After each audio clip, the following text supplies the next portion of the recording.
all on my lane, you all on my lane. You ain't overlooked, so get out the way.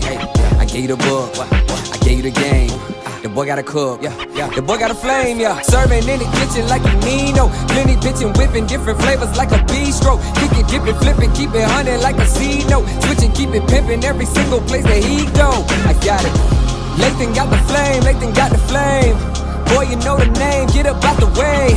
Lathan got the flame, Lathan got the flame. Stay up out the kitchen if you ain't the one that's whipping, huh? Hey, yo, Lathan, man, cook them boys up something real quick, man. What's going on, YouTube, and welcome back to my channel. Now today we got strawberry infused sea moss gel.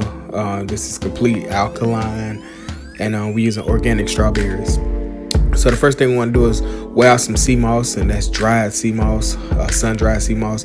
And we did about 1.5 ounces of sea moss, and then we're gonna go ahead and clean this. Now make sure you clean this in good water. So I cleaned it in alkaline water as well. Do not clean it in tap water because we're trying to make this as alkalized as possible. So we're gonna go ahead and we're gonna wash it 3 times under alkaline water, and that's what I did. You can wash it more, but after the 3rd time you'll see the water begin to turn clear, and that's what you want to see. But the first couple times you're gonna see a lot of sand, dirt, and debris in the sea moss, and this kind of reconstituting it back to life as well, because it's been in a dry state for a while.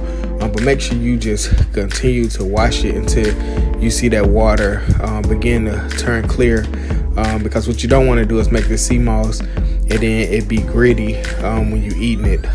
So yeah, just make sure you washing this sea moss. Like I said, I wash mine 3 times. You can wash yours more, but I recommend initially washing it 3 times. So that was my 2nd wash, and then we're going to start on the 3rd wash.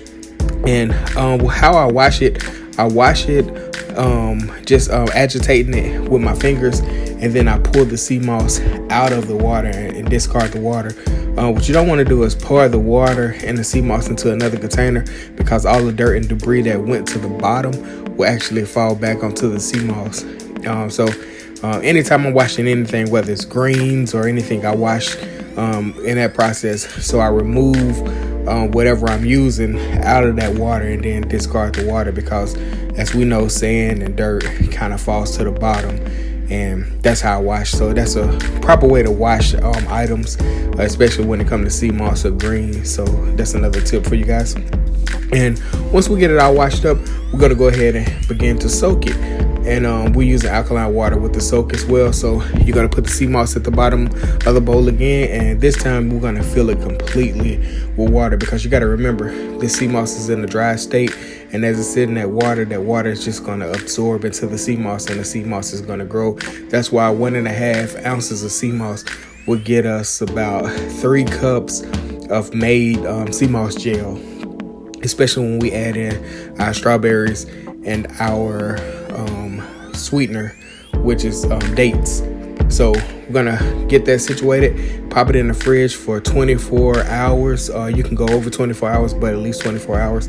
And we're at the next day, we got our strawberries prepped, and I'm gonna go ahead and I'm gonna throw the sea moss into my blender. Now, you want to use a high power blender for this, because if you don't have a high power blender, it would not break down the sea moss. And also we're going to layer it. So I got the sea moss going in the bottom, half of the sea moss, and then I went ahead and threw some dates in there, and I had the dates soaking for about 20 minutes in water.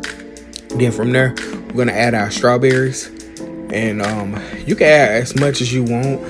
I added about a little over 1/4 of a cup of strawberries.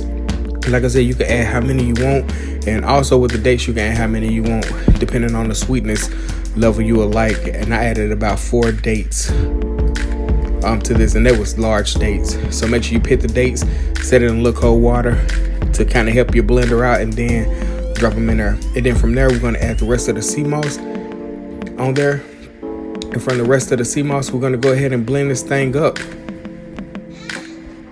Now when you blend, a lot of people like to add the water they soak the sea moss in. I don't. I go ahead and add new alkaline water.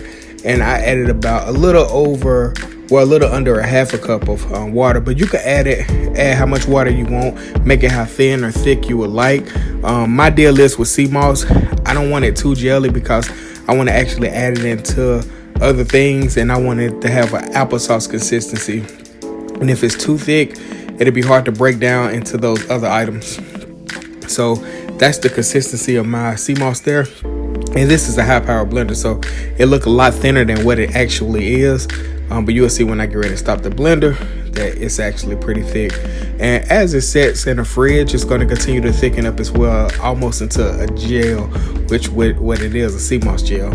So we at the point where it got a good consistency. It's like applesauce. So that's the consistency we wanted at. Like I said, you can make yours a tad bit thicker, thinner, depending on the water, but you always want to make sure you make it to the consistency that you would like, especially considering the fact that we're not going to eat this plain, or you can eat it plain, but I like to add mine into things, and I like to actually be able to mix it in where it's incorporated into those ingredients and not just like a pocket of gel. So you see that consistency there, and we're done. We're going to pop it in the fridge, let it chill out for a while, just to get that nice consistency that we're looking for. And after it sit in the fridge for a couple of hours, I want you to check this out. And there you have it, man. The most incredible sea moss gel, or the organic strawberry infused sea moss gel made with alkaline water and organic strawberries. And you see that nice gel consistency, and that consistency right there, you can add it into smoothies, smoothie bowls, anything, because that consistency is perfect to just mix in, and it actually absorb into the dish that you're using it for. But there you have it, man. The most incredible sea moss gel. Sea moss gel has been very popular lately, and I just wanted to give you my take on making it. You can also make this without adding the strawberries or dates in there, but since they were superfoods, I went ahead and added them in there as well. But you can leave them out or keep them in there. But this is just pretty much a good guideline on how to make sea moss gel. I know a lot of people will say, well, we like ours thick, da-da-da.